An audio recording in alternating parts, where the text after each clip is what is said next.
boa noite a todos e a todas. Dizer que este é um momento bem importante para o Sindicato dos Professores.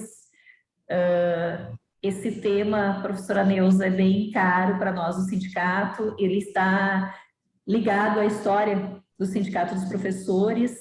Nós somos uma entidade que tem 16 anos e, ao fundar o Sindicato dos Professores, desde então a gente vem buscando, né, fazer com que a nossa rede municipal vivencie, seja através das eleições e de outras práticas aí, que a gente busque, então, ampliar essa discussão sobre a questão da gestão democrática. Então, estamos todas felizes e todos felizes aí de você ter aceitado o convite e estar conosco. Então, passo a palavra para a Val, que vai fazer uma breve apresentação da professora Neuza e conduzir os trabalhos.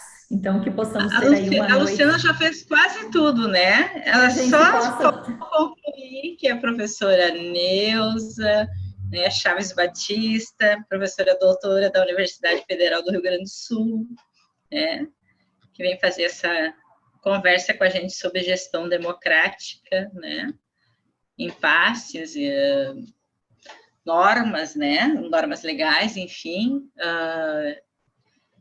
E a gente sabe, como a Luciana acabou de dizer, que esse tema é extremamente caro, caríssimo, não só para nós, eu acho que para, né, nós, claro que aqui em Novo Hamburgo é o nosso umbigo, e foi uma luta conseguir isto, né, e manter tem sido outra luta. Então, a professora Neuza vem nesse sentido, assim, de nos mostrar as possibilidades, quais são os caminhos que estão sendo seguidos, né? Então, que nós possamos ter uma boa noite de discussão, que possamos aproveitar, questionar, tirar as nossas dúvidas e também, né, nos fortalecer, né, enquanto categoria, né, enquanto profissional de educação. Então, uma boa noite para todos. Professora Neuza, muito obrigada novamente, né, por ter aceitado esse convite, né, e fazer dessa noite de quinta-feira, como a Luciana disse, que muitos retornam do seu trabalho, né, mas uma noite importante, né, no qual a gente busca mais conhecimento e mais fortalecimento.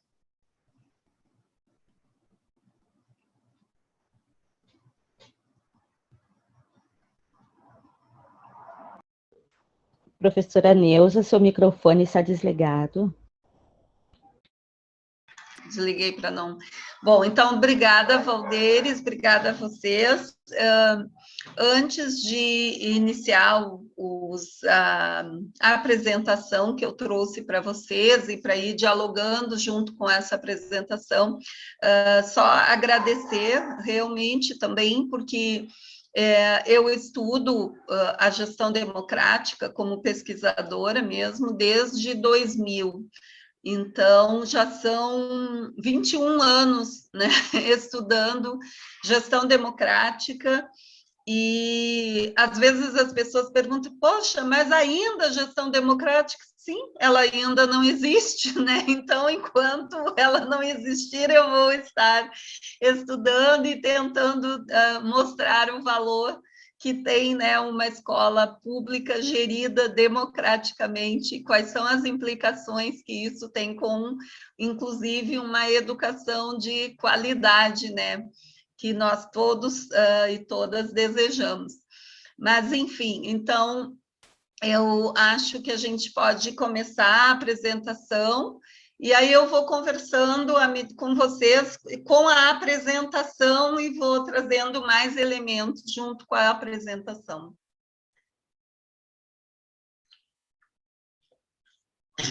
Bom, pode passar para o primeiro slide, então, que esse é o da entrada. Então, eu trouxe, assim, num primeiro momento, para a gente refletir, para além do senso comum, ou de dimensões mais político-partidárias que têm sido dadas, né, para para a gestão democrática, ou seja, ela tem sido desvalorizada em função de, muitas vezes, se utilizar como estratégia, mostrar a gestão democrática como sendo um posicionamento político partidário. Então, a ideia hoje aqui é a gente discutir a gestão democrática como um princípio constitucional e um princípio legal, né? E que é a forma de organização da escola pública desde 1988, quando foi elaborada a Constituição Cidadã. Então, essa é a perspectiva que nós vamos olhar e discutir a gestão democrática. Eu trago também para essa discussão alguns autores que a gente tem, que a gente discute muito nessa caminhada de estudos e de ir além, né, de perspectivas meramente remetidas à política partidária e levando isso para uma contratualidade que exige, né, hoje, pela legislação e pelo ordenamento legal, que a escola seja organizada dessa forma, mas mostrar para vocês como é que tudo isso iniciou, né? Qual é o contexto que surge a gestão democrática, né, como sendo uma forma de organização da escola pública da década de 90 até a atualidade, né? Então, vocês vejam ali que esse autor, ele remete à gestão democrática como um processo de aprendizado, de luta política, que não se circunscreve aos limites da prática educativa, mas vislumbra nas especificidades dessa prática e de sua relativa autonomia a possibilidade de criação de canais de efetiva participação e de aprendizado do jogo democrático e, consequentemente, do repensar das estruturas de poder autoritário que permeiam as relações sociais e, no seio dessas, as práticas educativas.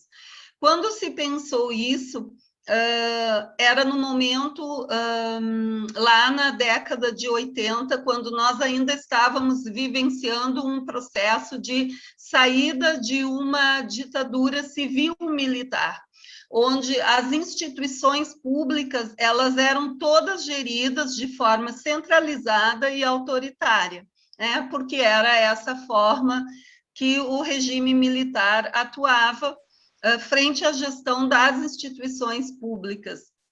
Então, todo um movimento da Constituinte que se compôs para discutir uma nova Constituição que rompia com a gestão autoritária das instituições públicas, visto que a maior instituição, que era o Estado, era gerida dessa forma, todas as outras instituições que constituem o Estado como a instituição maior também eram geridas de forma centralizada, autocrática e autoritária, né? Então, nesse movimento que estava tendo na Constituinte, que foi uma luta política, porque existiam, é claro, correlações de forças naquele momento, existiam algumas representações nessa Constituinte que não desejavam, né, que a gente vivenciasse momentos em que as instituições seriam, então, democratizadas e, finalmente, nós estaríamos frente a uma democracia participativa, onde todas as cidadãs e os cidadãos participam na gestão das políticas públicas, inclusive, né, demandando numa agenda pública, numa agenda política, os seus direitos, né, direitos à educação, direito à saúde. Então, é nesse contexto em que os movimentos educacionais, naquele período, se reuniam sindicatos, associações, também associações de pais, mães, estudantes, todos demandando que a escola pública fosse democratizada. E democratizada não só no sentido de ter uma gestão aberta para a participação da comunidade escolar, mas democratizada no sentido de que todas as pessoas, independente de classe social, grupo social, raça, gênero, estivessem efetivamente tendo acesso à escola, porque até a década de 80, a escola ainda não era considerada um direito social.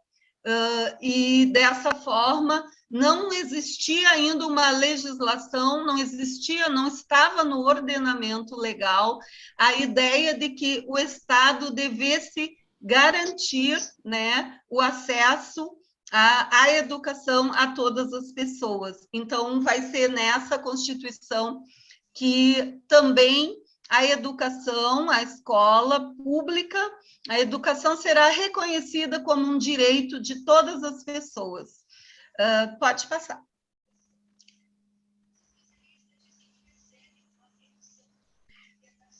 Então, nesse sentido, a ideia que começa a surgir é de que a gestão democrática, né, seria mais do que a exigência de transparência, de impessoalidade e de moralidade, porque esses três princípios são princípios da contratualidade moderna, ou seja, de qualquer ente público, né? Qualquer ente público deve ser gerido com transparência, com impessoalidade e com moralidade.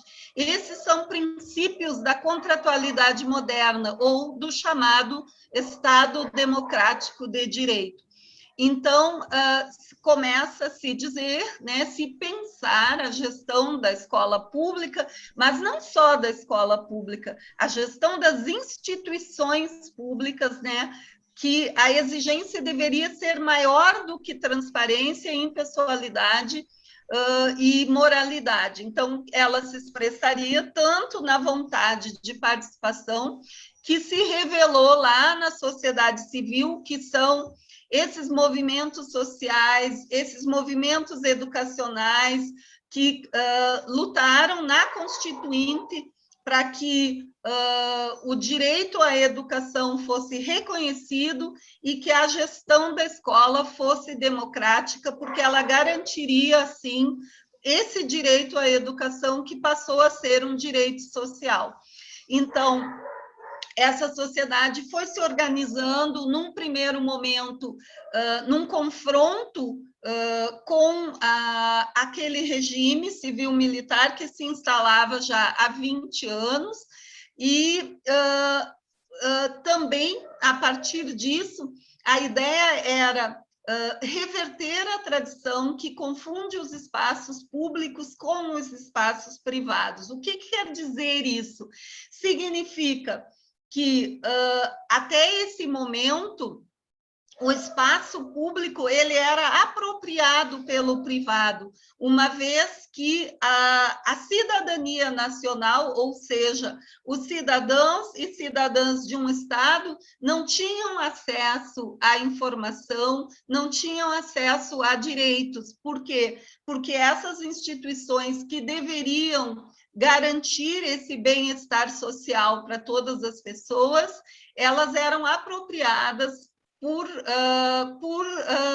pessoas, né, que se apropriavam como se aquele espaço fosse seu e não público, e dele retiravam todas as vantagens possíveis, não repassando para a sociedade, né, para a cidadania nacional, os seus direitos. Então, essa ideia, ela surge, ela nasce a partir de uma leitura de como se constitui a própria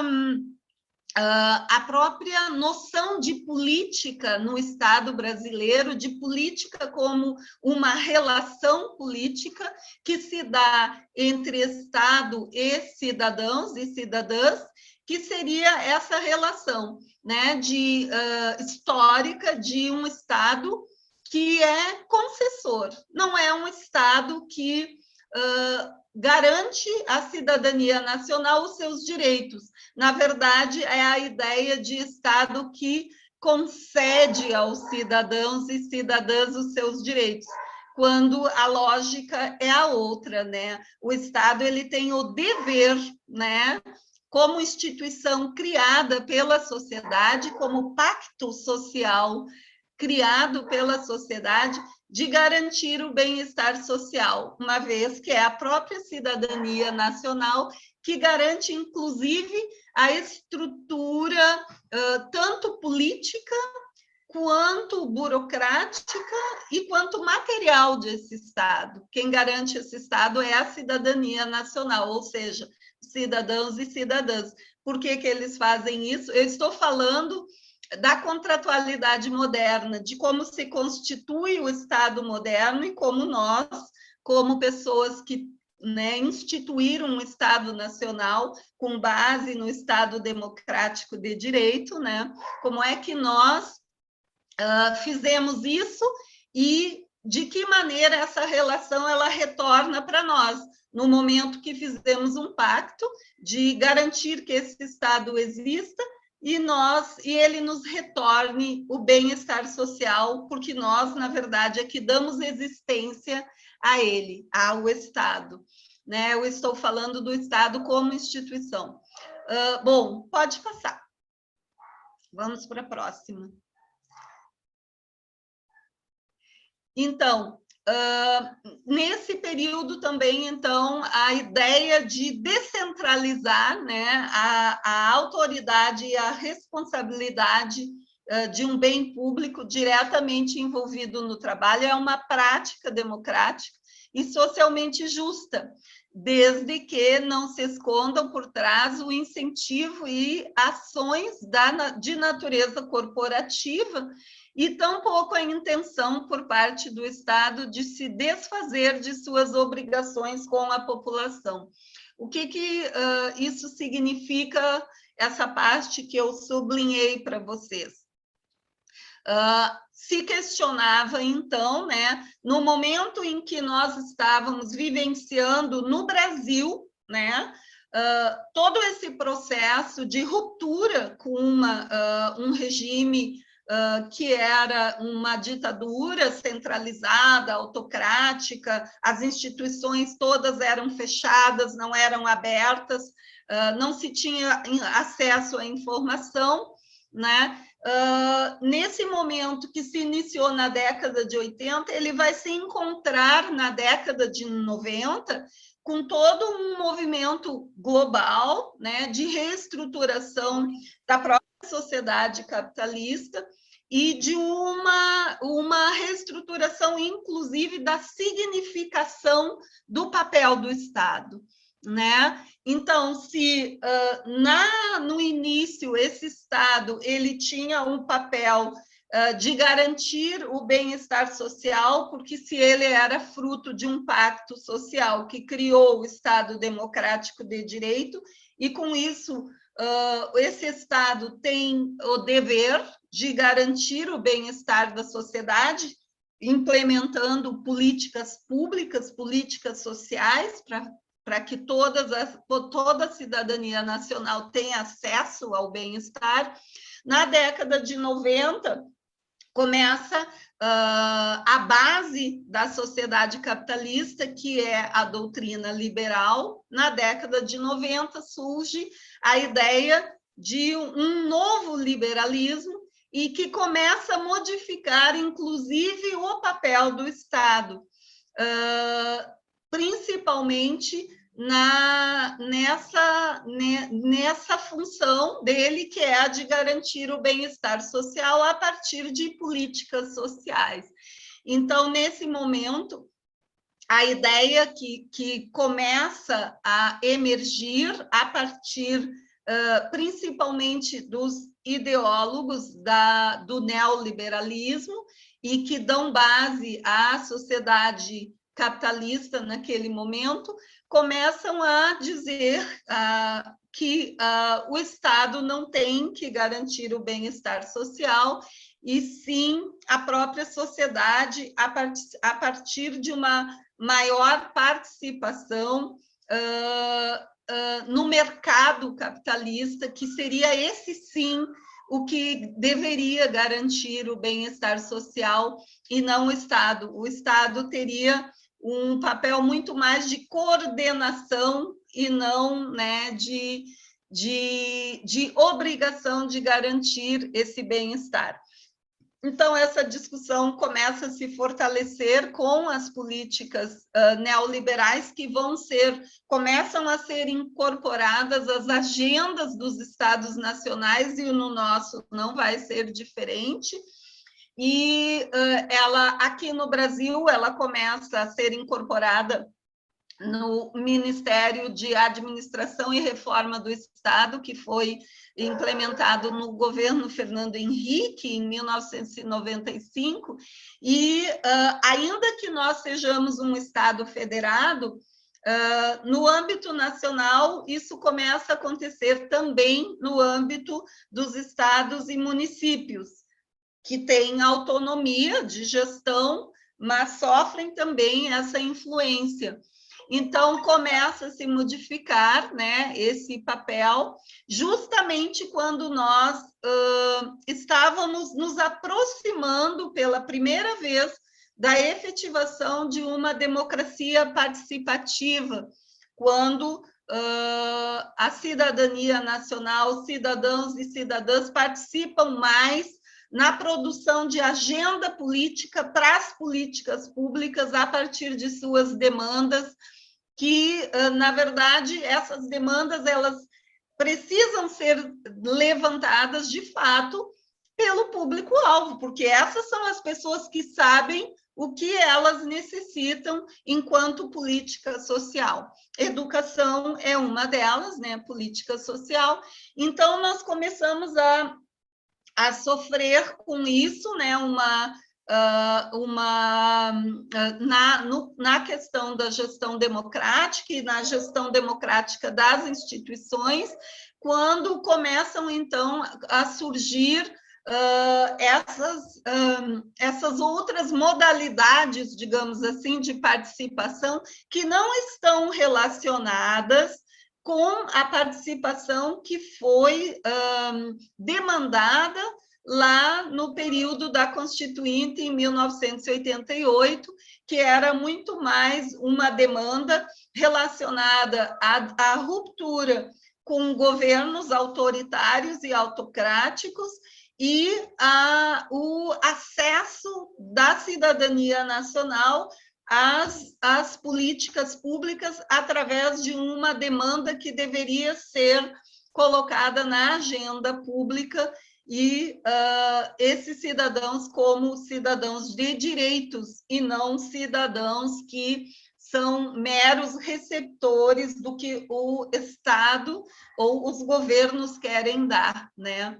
Então, a gente começa, então, a sofrer um embate com essas políticas que chegam e que também elas vão de encontro a esse modelo de gestão, mas elas também trazem um modelo de participação. E esse modelo de participação é justamente o que está ali sublinhado, né? Quando o Estado tenta se desfazer das suas obrigações, passando, então, para a sociedade, e no caso das escolas, para a comunidade escolar, o papel, inclusive, de sustento financeiro das escolas, né? Então,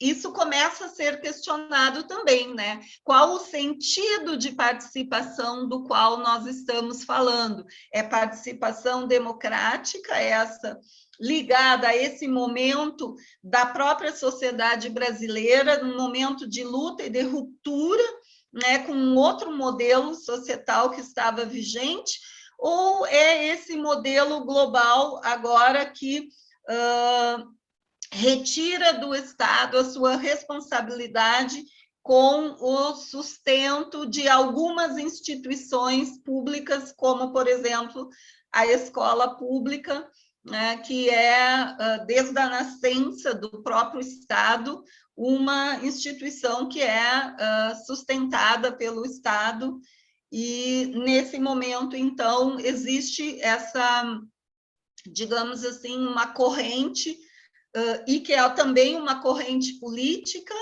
que pensa de outra forma a gestão democrática, mas igualmente traz a ideia de participação.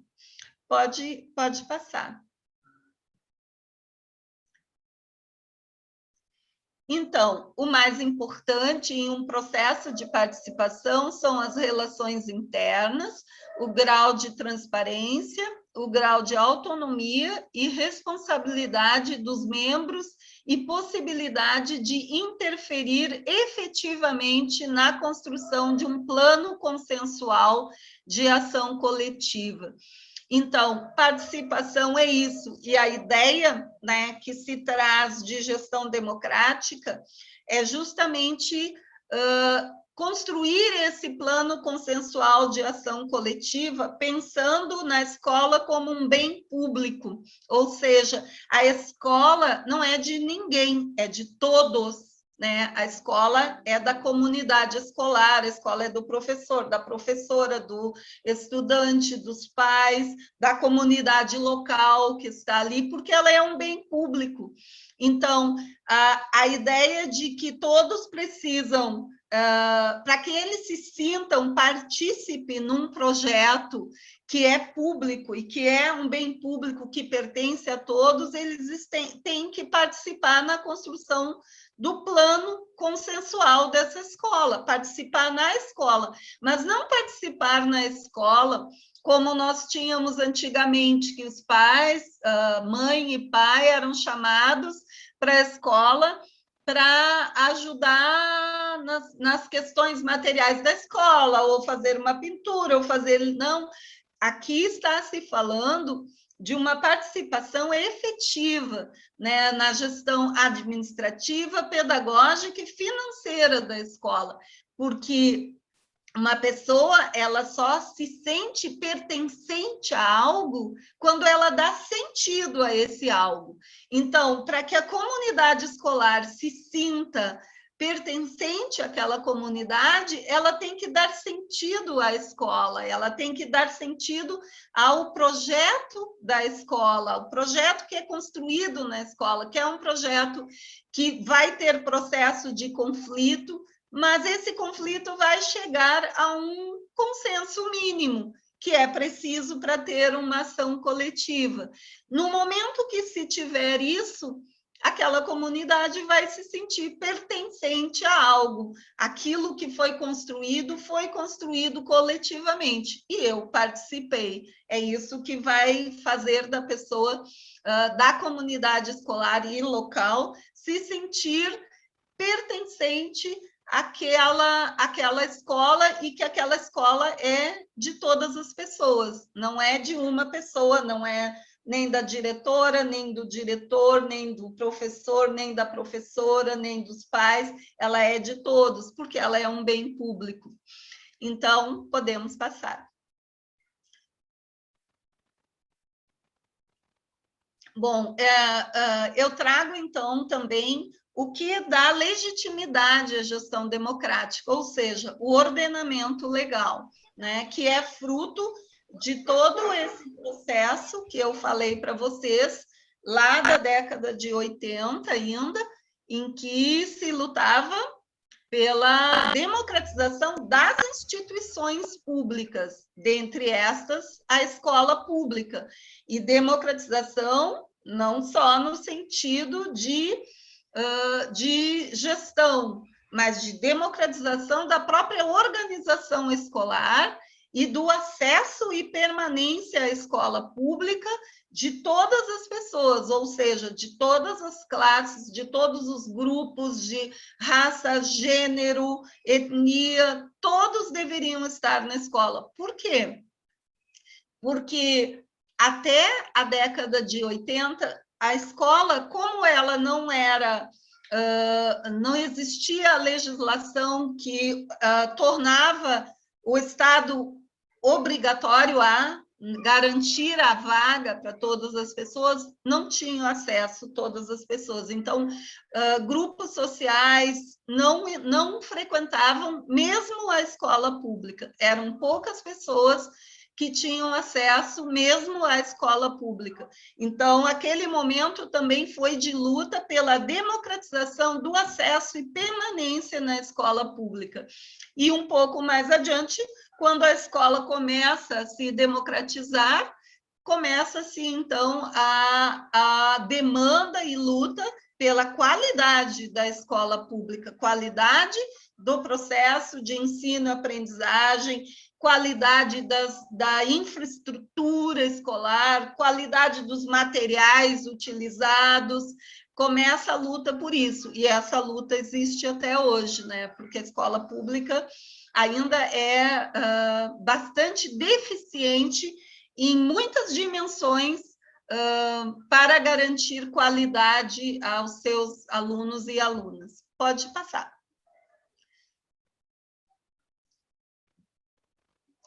Então, o resultado de todo esse movimento que foi feito na década de 80 foi, né, o artigo 206, que indica que a gestão democrática do ensino público é obrigatória, né, na forma da lei.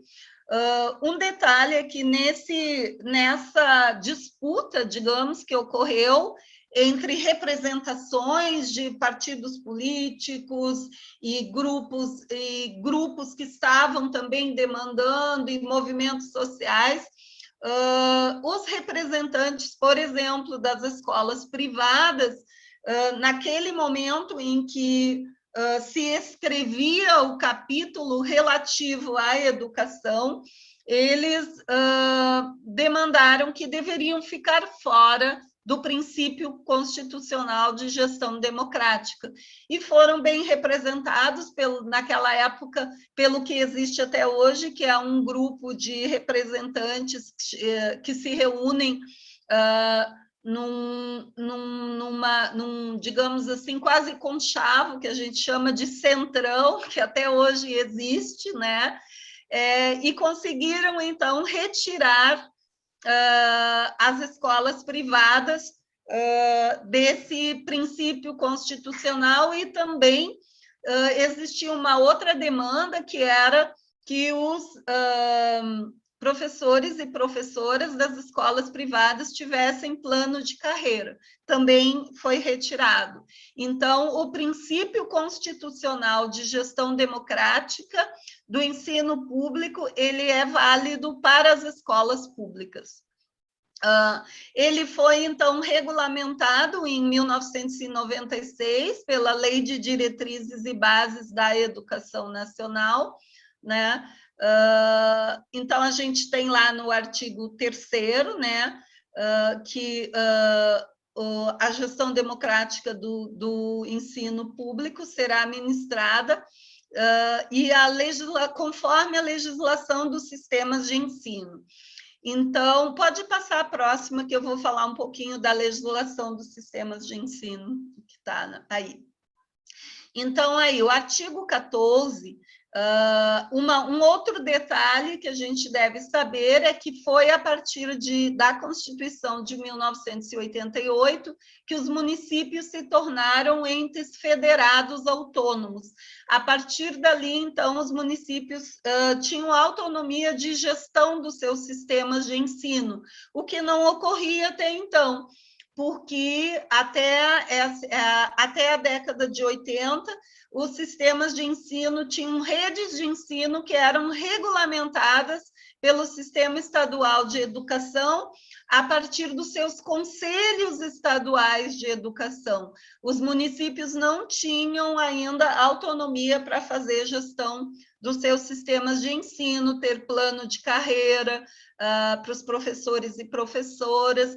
Tudo isso foi a partir da Constituição de 1988. Então, ali vocês vejam que já está referenciado, né, que é a participação dos profissionais da educação na elaboração do projeto político-pedagógico. Pode passar. Acho que tem mais um para subir aí. E a participação das comunidades escolar e local em conselhos escolares ou equivalentes. Então, aqui, vocês vejam que na LDBEM, ela não vai se referir, por exemplo, à eleição direta de diretores, né? Ela vai se referir a obrigatoriedade de conselhos escolares, né? Mas ela vai referir a questão da autonomia pedagógica e financeira, né, da escola, e os sistemas de ensino têm autonomia para regulamentar a gestão democrática e estabelecer quais são os princípios, né, que ele quer que vão ser implementados, para além do conselho escolar, que está já regulamentado na própria LDBEM, que é lei nacional, né, que mesmo que os sistemas municipais de ensino tenham autonomia de gestão do seu sistema, eles têm que obedecer às normas nacionais. Por exemplo, eles têm que ter como base a LDBEM,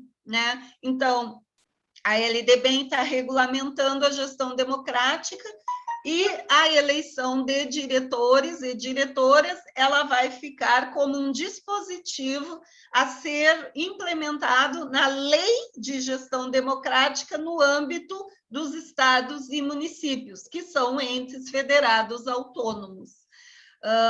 Mas, né, a LDBEM já traz alguns princípios, e um deles é a autonomia, né, pedagógica, administrativa e financeira, e a participação na elaboração do projeto político-pedagógico e a constituição de conselhos escolares ou equivalentes. Pode passar. Então, a gente também tem o Plano Nacional de Educação, que são planos decenais, né? Que são elaborados tanto no âmbito nacional como estadual e municipal. Então, assim como existe o Plano Nacional de Educação, com base nesse plano, os municípios devem elaborar o seu Plano Municipal de Educação. Todos esses dispositivos que eu estou trazendo para vocês, Plano Municipal de Educação, conselhos, todos eles são princípios da gestão democrática, da educação e da escola pública, né? Então, o Plano Nacional da Educação, ele traz na meta 19, né, a efetivação da gestão democrática associada a critérios técnicos e consulta pública à comunidade escolar no âmbito das escolas públicas, prevendo recursos e apoio técnico da União, né? Como esse é o plano nacional. Quando os municípios vão elaborar o seu plano municipal de educação, que é obrigatório, eles têm que ter como base o Plano Nacional de Educação e também podem receber recursos para tal do âmbito da União. Sem querer te interromper um pouquinho, nós estamos passando dos 30 minutos, só para te avisar, tá? Tá, que bom, porque daí eu vou mais rápido, para dar um tempo para as pessoas poderem perguntar. Então, o Plano Nacional de Educação, né, ele tem estratégias e todas elas estão relacionadas à gestão democrática, né, Constituição e o fortalecimento de grêmios estudantis, associação de pais, todos eles vêm todos nesse movimento que está relacionado à gestão democrática e como democracia participativa, ou seja, olhando a educação, as escolas públicas como bem público e, como tal, com a necessidade de que a sociedade participe na constituição de sentidos para esse bem público. Pode passar.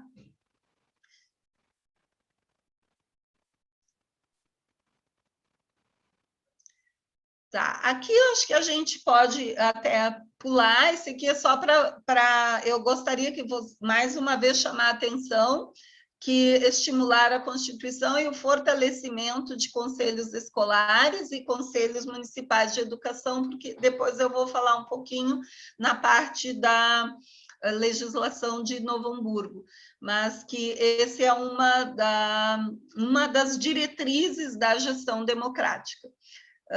Pode passar. Então, resumindo, né, a gestão democrática da escola se dá pela atribuição de mandato ao diretor, mediante votação direta da comunidade escolar, pela criação de conselho escolar e a escolha de seus representantes pela comunidade escolar e elaboração do projeto político-pedagógico, com a participação da comunidade escolar e local, pela autonomia pedagógica, administrativa e de gestão financeira da escola. Então, esse é o resumo, né, de tudo que eu mostrei para vocês, considerando a questão mais conceitual e considerando o ordenamento legal, né, resumindo, esses dispositivos, eles, né, para além de outros, no âmbito do sistema, são os que a gente poderia chamar de dispositivos que concretizam, digamos, materializam a gestão democrática na escola pública. Pode passar.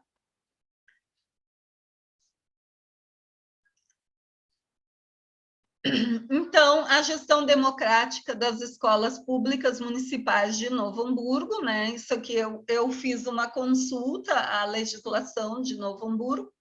Então, a administração escolar do ensino público será exercida com a adoção da gestão democrática, esculpida nos princípios do artigo 206, que eu já mostrei para vocês, e do artigo 197, inciso 6º da Constituição, na forma da lei, compreendendo. Pode passar.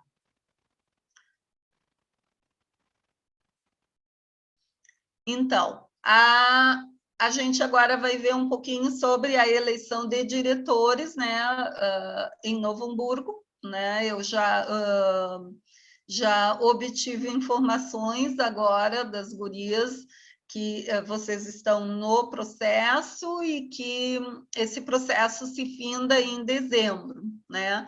Então, pode passar.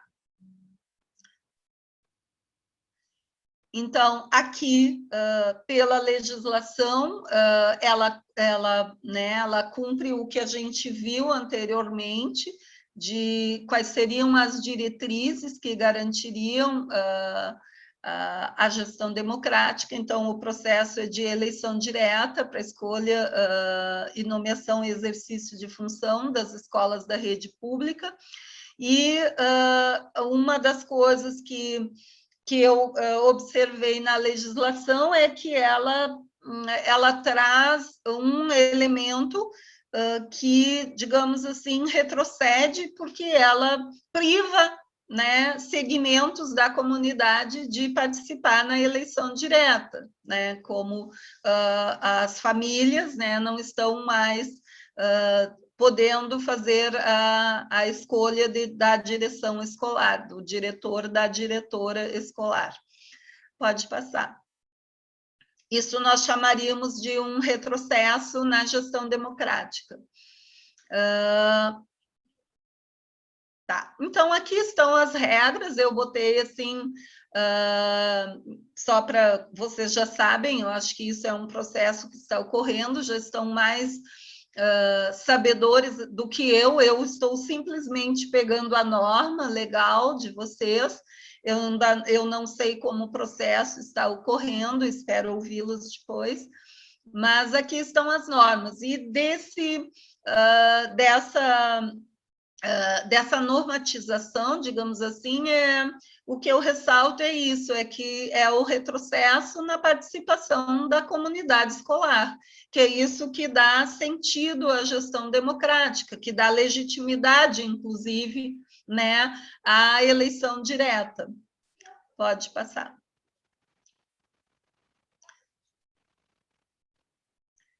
E as atribuições, então, do diretor, eu só chamaria a atenção que eu achei que são muitas atribuições, e o que eu tenho visto nos meus estudos e digamos assim, das falas das diretoras e diretores de escolas, é que eles estão sobrecarregados, né, de trabalho, e que não conseguem dar conta de todo o trabalho que eles têm para fazer e ainda serem participativos, digamos assim, porque aí eu questionei uma vez, mas quem sabe se vocês repartissem um pouco dessas responsabilidades. Todas as escolas e todos os sistemas que eu já estudei tinham conselho escolar deliberativo, consultivo, e o conselho escolar era o órgão máximo da escola, né? Acima, inclusive, da direção escolar, e o conselho, pelo regulamento do conselho escolar, o conselho toma as decisões e a direção, o diretor, a diretora executa as decisões do conselho, do qual o próprio diretor ou diretora faz parte, né? O que não, isso tem o regimento, né? As escolas têm o regimento, mas não ocorre. E depois, mais adiante, eu vou trazer para vocês um pouquinho do porquê que isso não ocorre. No momento, só vamos falar isso. Pode passar. O conselho escolar, então, uma coisa que eu... Pode passar.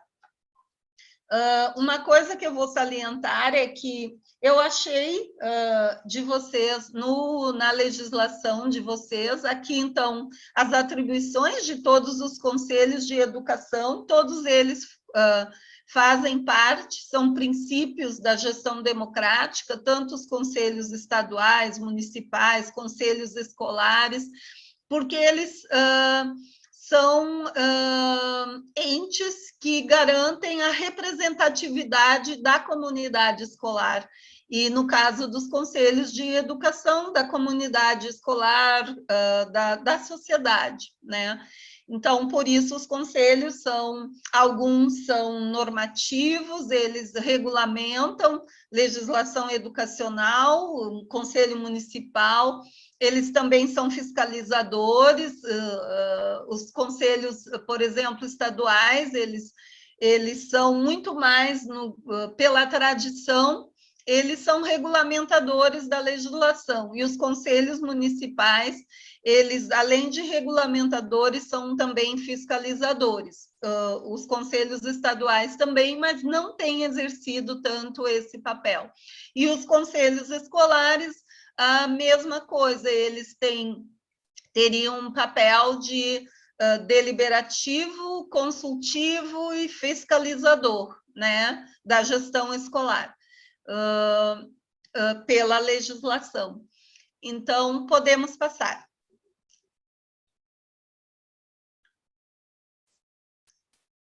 Então, aí, né, em Novo Hamburgo, eu achei essa lei, a Lei 2.835, e ele tem essa lei, eu achei estranho, porque ela é uma lei ordinária, que ela foi regulamentada, né, pelo Decreto 7.011 de 2015. Quando uma lei ordinária ela é regulamentada, ela necessariamente tem que ser implementada, ela tem que se constituir em política pública, em uma ação pública, ela foi promulgada. E eu soube que vocês não têm efetivamente conselhos escolares, né? Mas vocês têm uma lei ordinária que foi regulamentada por decreto e foi promulgada. E eu não achei, nas minhas pesquisas, nenhuma revogação desse decreto 7.011 de 2015. Então, onde estão os conselhos escolares? Né? Eles deveriam estar implementados nas escolas já desde... Normalmente, quando uma lei é promulgada, ela tem de 2 a 3 anos para ser implementada efetivamente. Então, na minha humilde observação, vocês deveriam ter conselhos escolares, porque vocês têm um decreto que diz que regulamenta, inclusive, como devem ser, está todo regulamentado. Mas eu soube que vocês não têm conselho escolar. Então, achei bastante estranho, inclusive porque quando uma lei ela é promulgada e não implementada, quando ela não se constitui em ação pública, ela pode ser, inclusive, passível de denúncia no Ministério Público, uma vez que ela está promulgada e regulamentada e não foi implementada como ação pública. E eu trouxe aqui para vocês, né, os artigos que regulamentam, e ele deveria ter, então, deveria ser consultivo, deliberativo, propositivo, mobilizador e fiscalizador, como eu falei para vocês, que os conselhos, como dispositivos de gestão democrática, deveriam ser, a escola deveria ter conselho escolar conforme a lei de Novo Hamburgo, com essas atribuições, com essas funções. Pode passar.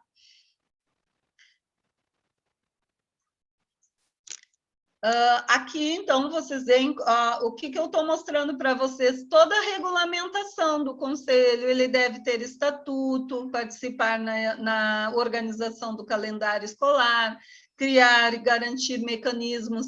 Eu achei, assim, as atribuições estão muito boas, estão dentro do que se espera de uma gestão democrática da escola pública.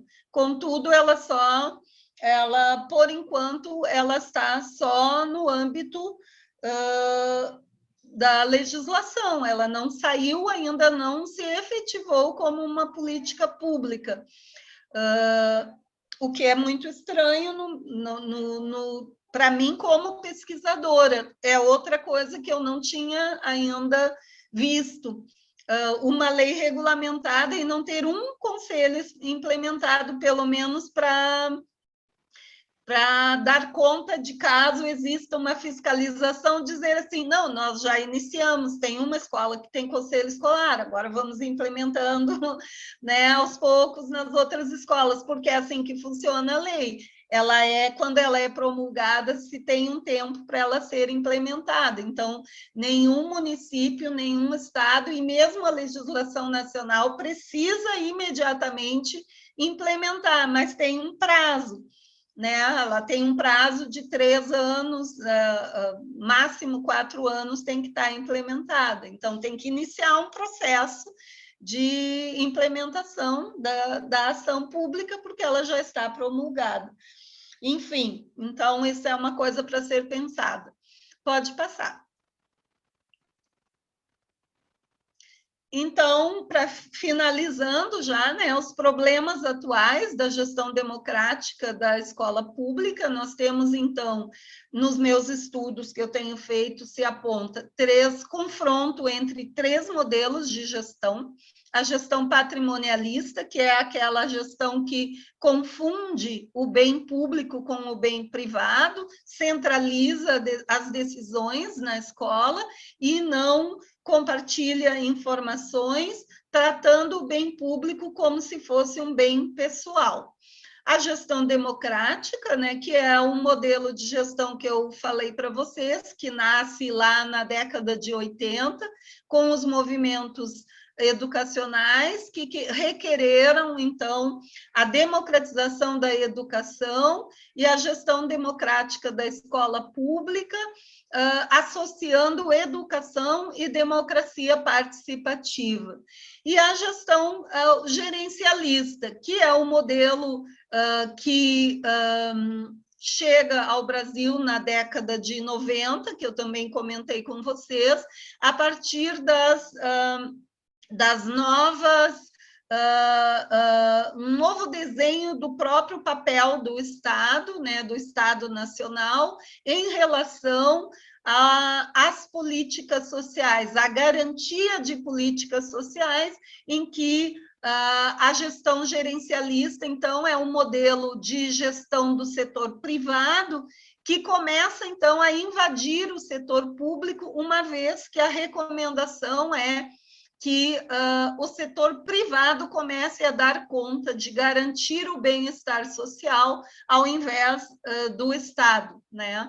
Então, esse modelo de gestão também ele é centralizador no papel, por exemplo, na escola, nas gigantescas atividades e funções que o diretor e a diretora da escola hoje têm, né?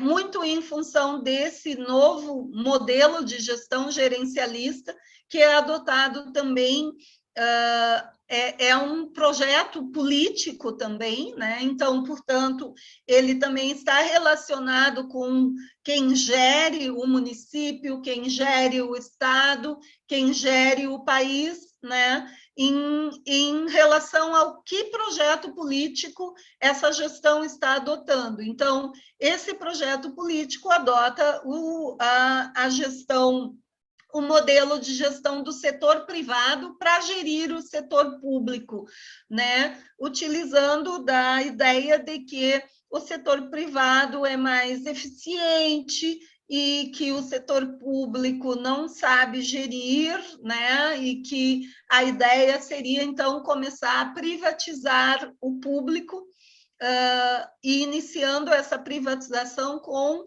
a adesão a um modelo de gestão do setor privado, o que tem feito do diretor e da diretora escolar uma pessoa com 1000 atribuições e com pouco tempo para dedicar, de fato, à comunidade escolar, à gestão da escola, compartilhando com outras pessoas, uma vez que as cobranças são muitas e o papel dele é gigantesco para dar conta de todas essas atividades. Uma outra questão é a falta de informação, e eu botei ali de propósito, entre parênteses, formação dos conselheiros escolares, que em sua maioria ignoram suas atribuições e sua real importância, né?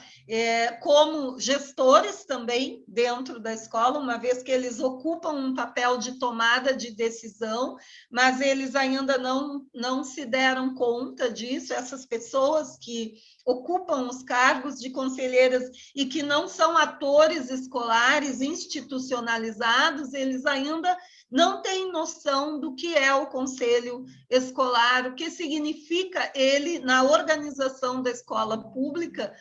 E, então, a ideia é que falta a eles tanto a informação, e isso viria através de uma formação, que hoje em dia nós temos muito, eu própria já participei de muitas formações de conselheiros escolares.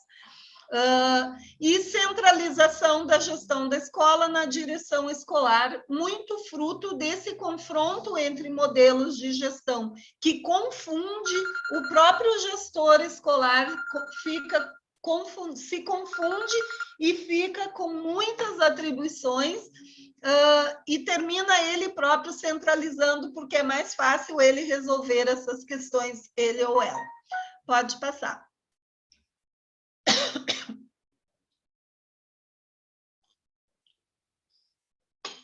Então, ótica voluntarista ocasional de dirigentes políticos que não estão muito preocupados com a manutenção da gestão democrática, né? Ou seja, muito mais preocupados com a manutenção do poder naquele momento, né?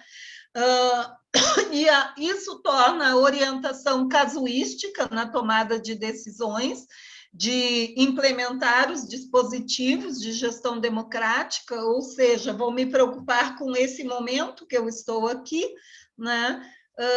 E não fica preocupado em montar uma estrutura que garanta na estrutura do próprio Estado, no sentido municipal, estadual ou federal,